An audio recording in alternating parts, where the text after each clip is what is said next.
સુધી આ રીતે દાંડિયા રાસ રમી અને ઢોલ નગારાના તાલે આ ફાગ મહોત્સવની ઉજવણી કરવામાં આવે છે, જે દરમિયાન લોકોની સુખાકારી માટે પ્રાર્થના પણ સાથે સાથે કરવામાં આવે છે।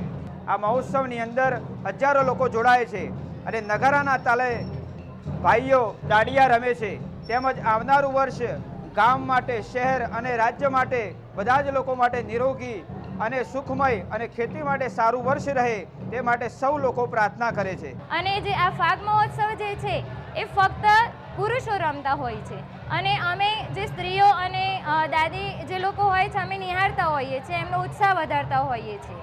એટલે આ અમારા માટે ગૌરવની વસ્તુ છે, અમારા સમાજ માટે, કે આ ફાગ મહોત્સવ અમારી એક અનોખી પરંપરા વર્ષોથી ચાલી આવી રહી છે।